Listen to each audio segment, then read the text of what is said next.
Magkita mga bossing, sa naghahanap dyan ng cute na van mga boss na 4 to 5 seater. Ito mga bossing oh, camper van ang datingan nito mga bossing ha. Toyota Light Ace to mga bossing na panel van, 2024 model mga boss.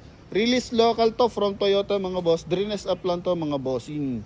Yun yung likod niyan, napakagwapo. Ano to mga bossing, nakapoil yung kanyang body. So totally white talaga to mga bossing. Tapos retro yung gulong, classic naman yung pormahan ng body. Naglagay sila ng second row na upuan mga bossing. Oh, lamig ng aircon. Naka-Pioneer speaker pa to mga boss ha.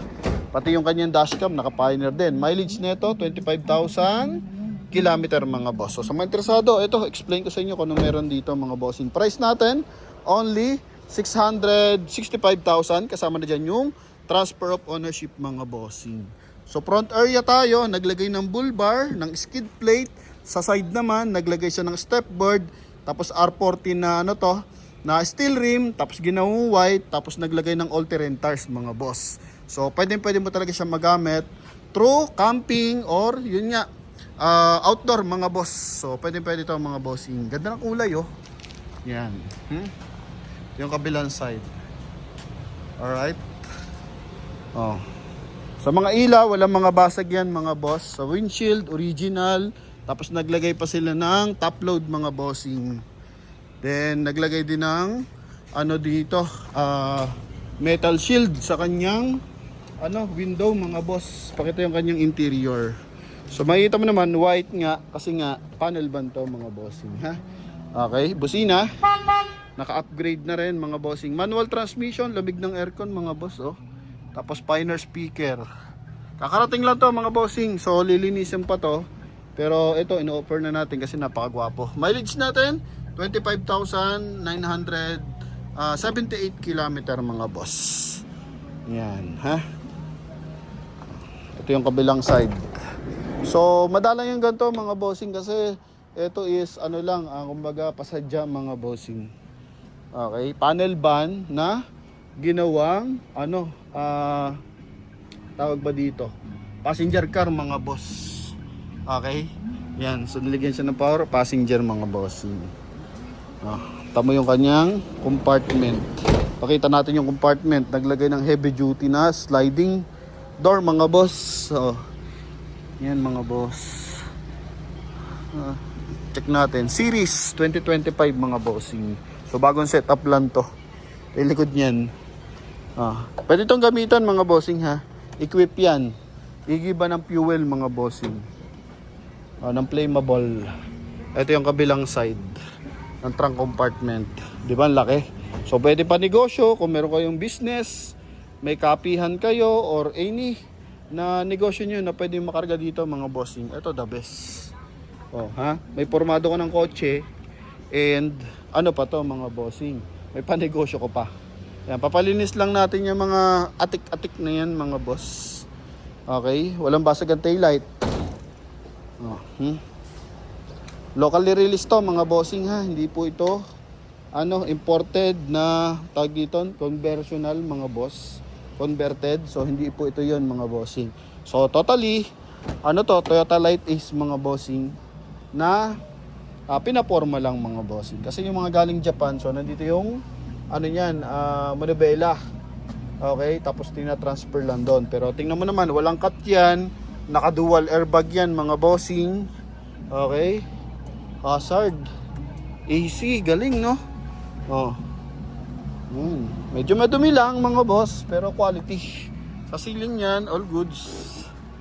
Mga ceiling yan mga bossing. Lamig ng aircon. Ang ganda nito. Ang luwag kasi ng ceiling mga boss. So yung aircon, diretso yung tapon doon. Hanggang likuran talaga. Magkabilaan pa, pwedeng bumaba. Yan. School service, mga bossing. Ito, goods. Rear wheel drive to, mga boss. So, wala tong problema kahit dadalhin mo to ng outdoor. Goods naman to, mga bossing. Hindi lang siya 4x4, mga bossing. Okay? Pakita natin yung kanyang engine bay. Ito yung kanyang engine bay, mga boss.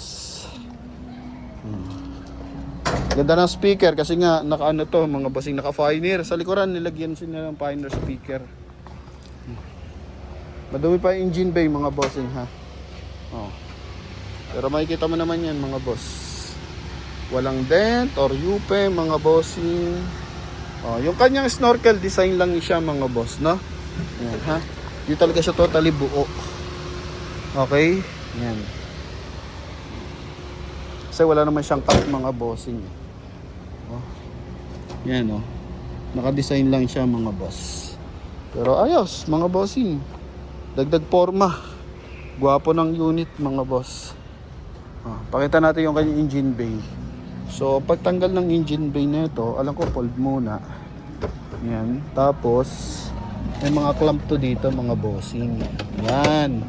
May clamp yan. Ito yun may clamp. Yan. Tapos pag natanggal yung clamp, angat na siya. So kailangan pala atras pala to. Atras muna natin. Yan. Tapos angat natin. Yan mga bossing. Lahat ng marking kompleto pa mga boss. Okay. Yan. Tapos sa kabilang side, check natin kung may linya yung snorkel niya mga boss. Ito. So I think alam ko forma lang naman yung snorkel. Hindi siya connected sa ating air cleaner. Pero mas maganda kung naka-connect, no? Pero wala namang ano yan. Ito. Kabilang side. Yan ha. Tapos dito. May mga lakas yan mga boss. Yan. Okay, so wala. Ito yung ating air cleaner mga boss So dapat may dugtungan pa to mga boss. So wala naman siya mga bossing additional na forma lang yung snorkel. Pero naka ABS. Walang tagas sa makina. Full of markings pa siya mga boss, no? So hindi pa na-open ang makina mga bossing. So yun. Sa mga nagkaka-interest dito, available tayo 665,000. Pwede nyo ito makuha. Sa pagbabalik naman, madali lang. Ganto. Yan Angat mo lang siya. Baba. Yun. Sasabit mo lang ganun Okay. So kahit di kayo makabili na itong van, at least marunong kayo magsara. Okay. Yan. Tapos sa kabilang side. Gandang timing ng makina yan, 4 cylinder yan mga boss. Kaparas to na makina ng Super Carry. Super Carry, Suzuki Carries mga bossing. Para sila 1.5. Yan mga boss. Quality talaga to mga bossing. Pag naghahanap kayo ng durable yung pagkakagawa mga boss, ito wala kang worry. Kasi sa mga minivan, so although binablog din naman natin yon, pero binabanggit ko doon mga boss na kailangan yung gagawa nun talagang pulido gumawa mga boss. Kasi chap-chap dumarating sa Pilipinas mga boss. Okay, so kailangan yung gagawa quality talaga gumawa mga boss. Para yung mga welding, fix na fix, yung mga wiring, all goods. Yan. Pero kung gusto nyo, buo na, dumaan sa quality control, eto mga bossing, available tayo, ha? 2024 mga boss. Mababa ang odo kasi kalimitan pag Japan Surplus, 200 ang odo, 300. Swerte ka na kung makakuha ka ng 150 mga boss, no? Pero ito, only 25,000 mga bossing. So yun lang, sa mga interesado, share ko lang. If ever na interesado kayo dito, tawag na mga bossing. Bye-bye, pogi neto.